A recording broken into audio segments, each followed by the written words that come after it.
Dear students, welcome to ABC Spoken English. English பேச ஆசையாங்கிற நிகழ்ச்சியில் திரும்பவும் அவங்கள நம்மளுடைய இன்ட்ரடக்ஷனுக்கு அப்புறமா வரக்கூடிய ஃபர்ஸ்ட் கிளாஸில் அவங்களை மீட் பண்ணுறதுல ரொம்ப சந்தோஷம். ஏற்கனவே நான் சொல்லியிருந்த மாதிரி நம்ம கிளாஸ் ஸ்டெப் பை ஸ்டெப்பாக போயிட்டுருக்கோம். From the alphabets we will be starting the கிளாஸ்ன்னு சொல்லியிருந்தேன். அதனால் நீங்கள் இப்போ கிளாஸை பொறுத்த வரைக்கும் சென்டென்ஸை நீங்கள் க்ரியேட் பண்ணுறதுக்கு முன்னாடி நம்ம ஒவ்வொரு பார்ட்டையும் நம்ம ஈஸியாக அண்டர்ஸ்டாண்ட் பண்ணிக்கணும், நம்ம புரிஞ்சுக்கணும் அப்படிங்கிறதுக்காக நம்ம கிளாஸ் ரூமில் இருக்கிறோம். ஆல்ரெடி நான் சொல்லியிருந்தேன், உங்களுக்கு சென்டென்ஸை க்ரியேட் பண்ணுறதுக்கு தேவையான எல்லா விஷயங்களும் நீங்கள் படிக்க போகிறதுனால பேசிக்லேருந்து போகிறோம்னு சொல்லியிருந்தோம். அதில் ஆல்ஃபபெட்ஸ் அப்படிங்கிற ஃபஸ்ட்டு பார்ட்டுக்கு வரும். ஸோ உங்களுக்கும் மட்டும் இல்லை, உங்களுடைய குழந்தைகளுக்கு இது யூஸ்ஃபுல்லாக இருக்கும். அதனால் மேக்ஸிமம் நீங்கள் இதை பிரேக் இல்லாமல் வாட்ச் பண்ண பாருங்கள். ஓகே, ஸோ இன்றைக்கி நம்ம என்ன பார்க்க போகிறோம் அப்படின்னு சொல்லி கேட்டால் ஆல்ஃபபெட்ஸ் அப்படிங்கிற டாபிக் பார்க்க போகிறோம். So you can listen.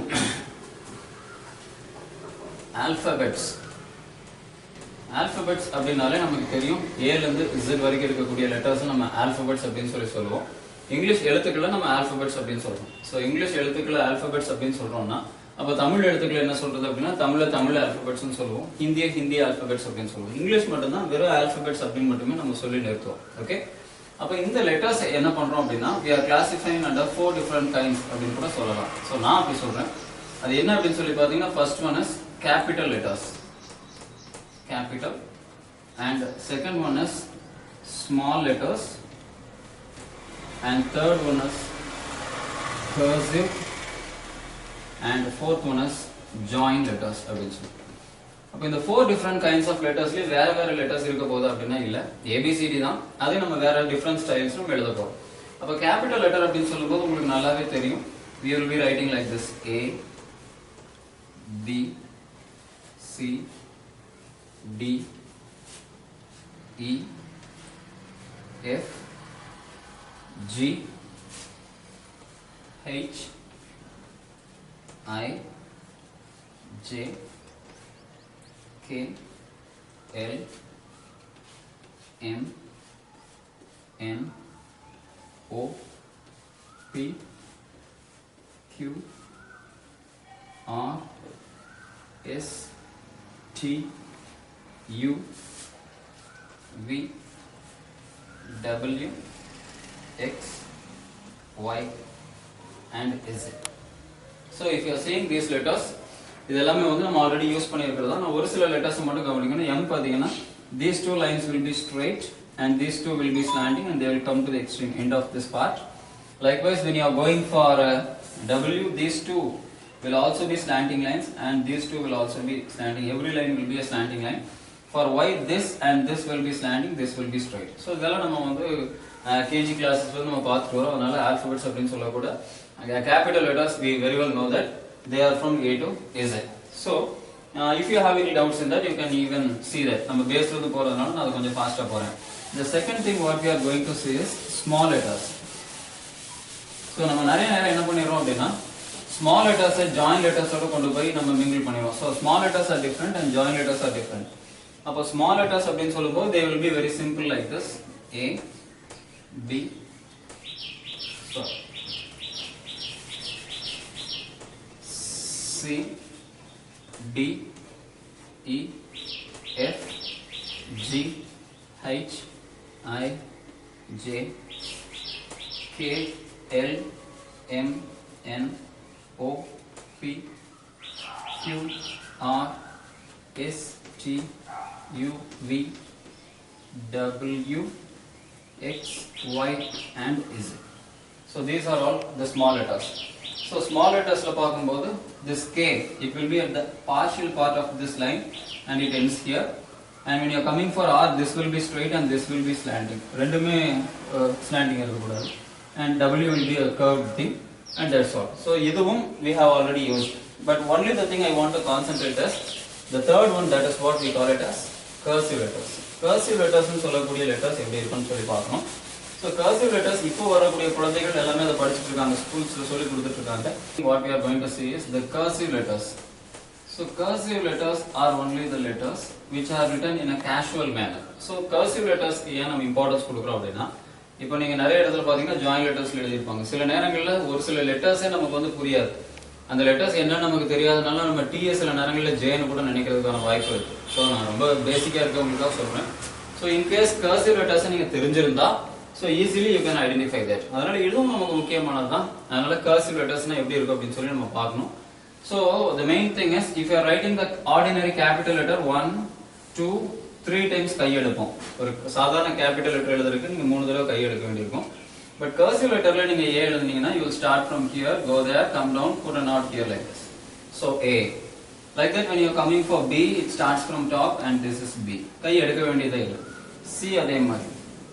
And D, E, F, G, H, I, J, K, L, M, N, O, P, Q, R, S, T, U, V, W, X, Y, and Z. So இந்த letters எல்லாம் நம்ம cursive letters அப்படினு சொல்லி சொல்லுவோம். So இந்த letters நீங்க நல்லா பார்த்து வச்சுக்கோங்க. So once or twice you can see that and you can try writing at your home. நீங்க இந்த வீட்ல எழுதுறதுக்கான practice பண்ணலாம். So this is the same ABCD but only the thing the structures will be different. அதிலும் குறிப்பா பாத்தீங்கன்னா இந்த F, I, J and likewise T. These are all the different letters. இது மட்டும் தான் நம்ம அத பாக்கும்போது கொஞ்சம் டிஃபரண்டா இருக்கும். But anyhow it's important. நீங்க joint lettersல எழுதும்போது ஒரு சென்டென்ஸ் joint lettersல எழுதுறீங்கன்னா அதோட ஃபர்ஸ்ட் லெட்டர் கேபிட்டல் லெட்டரா இருக்கணும்னா இத தான் யூஸ் பண்ணணும். நம்ம சில நேரங்கள்ல ஜாயின் பண்ணி எழுதுவோம். ஆனா ஃபர்ஸ்ட் லெட்டர்ல கேபிட்டல் லெட்டர் போடணும்போது இந்த லெட்டர் கொண்டு போய் எழுதுவோம். So this capital letter will not be applicable for joint letters. அப்ப இதனுடைய small letters தான் நம்ம joint letters அப்படினு சொல்லி சொல்றோம். So இன்னும் கூட நல்லா நீங்க அத பார்த்து வச்சுக்கோங்க. So இந்த letters மாதிரியே இதனுடைய small letters நம்ம பார்க்கறோம். அதை joint letters அப்படினு சொல்லி சொல்லலாம். So I will write that for you. Cursive letters and the small letter of this cursive letter can be called as joint letters. So அது எப்படி இருக்கும் அப்படினு சொல்லி பாத்தீங்கன்னா it starts by a limb and ends by a limb. A, B, C, D, E, F, G, H, I, J, K, L, M, N, O, P, Q, R, S, T, U, V, W, X, Y and Z. So these are all the joint letters. அப்ப இந்த letters ஏன் join letters அப்படினு சொல்றோம்னா ஒரு நூல் மாதிரி ஸ்டார்டிங்லயும் எண்ட்லயும் ஒரு Lim வந்துட்டே இருக்கும். சோ அது அடுத்ததோட கோர்த்துட்டே போறதுக்கு ஈஸியா இருக்கும். சோ இதை நம்ம ஜாயின் லெட்டர்ஸ் அப்படினு சொல்லி சொல்றோம். So these are also the ABCDs but they are joint letters. ஏன் இதுக்கு நம்ம ஸ்மால் லெட்டர்ஸ்க்கு டிஃபரன்ஸ் பண்றோம்னா R பாத்தீங்கன்னா டிஃபரண்டா இருக்கும் and P இப்படி ஓபனா தான் இருக்கும். N மாதிரி ஓபன் டைப்ல இருக்கும் and K டிஃபரண்டா இருக்கும். இதெல்லாம் கொண்டு போய் நம்ம ஜாயின் ஸ்மால் லெட்டர்ஸ்ல CF டிஃபரண்டா இருக்கும். இதெல்லாம் ஸ்மால் லெட்டர்ஸோட மிங்கிள் பண்ணக்கூடாது. So when you are writing everything should be neat. அப்ப நம்ம ரிட்டர்ன்ல ரைட்டிங்ல வந்து எந்த அளவுக்கு ஸ்டஃப் இருக்கோ அந்த அளவுக்கு நமக்கு அந்த அதுல ஒரு எக்ஸ்பிரஷன் நல்லா இருக்கும், ஒரு இம்ப்ரெஷன் கிடைக்கும். நீங்க எங்கயாவது ஒரு லெட்டரை சப்மிட் பண்றீங்க அப்படின்னா ஹேண்ட் ரிட்டனா எழுதி கொடுத்தீங்கன்னா உங்க ஹேண்ட் ரைட்டிங் நல்லா இருந்தாவே அதுக்கு ஒரு நல்ல ஒரு மெரிட் இருக்கும். அதனால letters are very important. So as I told you we have 4 different kinds of letters. One is capital, next one is small, then next one is cursive and finally the joint letters. இதெல்லாம் 4 different kinds of letters. ABCD எனக்கு தெரியலனா கூட இத பார்த்து நீங்க ABCD எழுதி practice பண்ணிக்கலாம். So I will say the name of the letters now. இப்போ இது வந்து நம்ம A, B, C, D, E, F, G, H, I, J, K, L, M, N, O, P, Q, R, S, T, U, V, W, X, Y, Z அப்படினு சொல்லி இந்த letters சொல்லிருக்கோம். ரைட்டா? இப்போ இந்த லெட்டர்ஸ் அப்படியே இருக்கட்டும். Let me come to the next part. இப்போ வந்து நம்ம ஆல்பபெட்ஸ் அப்படினு சொல்லி சொன்னோம். இது இங்கிலீஷ் எழுத்துக்கள். சோ ஆல்பபெட்ஸ் இங்கிலீஷ் எழுத்துக்கள்ல மொத்தம் எத்தனை எழுத்து இருக்கு அப்படினு சொல்லி கேட்டா என்ன சொல்வீங்க? We have only 26 letters. But when you go for Tamil, தமிழ்ல போய் பாத்தீங்கன்னா எத்தனை எழுத்து இருக்கு அப்படினு சொல்லி கேட்டா என்ன சொல்லலாம்? we can say 247. ஆயுத எழுத்தோட சேர்த்து 247 எழுத்து இருக்கு அப்படின்னு சொல்லி. So when you make the comparison between both the thing, ரெண்டுக்கும் இடையில கம்பேர் பண்ணீங்கன்னா it will be nearly approximately 10:1 ரேஷியோல இருக்கும். தமிழையும் இங்கிலீஷையும் கம்பேர் பண்ணாலும் கிட்டத்தட்ட 10 மடங்கு தமிழ் எழுத்துக்கள் வந்து இங்கிலீஷ் எழுத்துக்களை விட அதிகமாக இருக்கு. அப்ப எந்த ஒரு வார்த்தையை உருவாக்குனாலும் அந்த வார்த்தை தமிழ் வார்த்தையாக இருந்தாலோ அல்லது வேற எந்த லாங்குவேஜ்ல இருந்தாவோ அந்த வார்த்தை வந்து அப்படியே உச்சரிப்பு மாறாம இங்கிலீஷ்ல நம்மளால எழுத முடியும் இல்லையா? ரைட். சோ எப்படி முடியுது? ஏதோ 1-2 எழுத்து குறைவா இருந்தா அதை நம்ம சாட்டிஸ்ஃபை பண்ணிக்கலாம். பட் 10 மடங்கு எழுத்துக்கள் குறைவாக இருந்தும் கூட நம்மளால எல்லா வார்த்தையும் எழுத முடியுது அப்படின்னா அதுக்கு என்ன காரணம் அப்படின்னு சொல்லி கேட்டா there is a reason. இப்போ நீங்க தமிழ்ல வந்து ஃபார் எக்ஸாம்பிள் ஆன்னு ஒரு எழுத்து எடுத்துக்கலாம். ஆ எடுத்துக்கிட்டீங்கன்னா இந்த ஆக்கு எத்தனை உச்சரிப்பு இருக்கு அப்படின்னு சொல்லி கேட்டா ஒரே விதமான உச்சரிப்பு தான் ஆன்னு தான் சொல்ல முடியும். ஆவை நீங்க வேற எது மாதிரியும் சொல்ல முடியாது. ஓகே.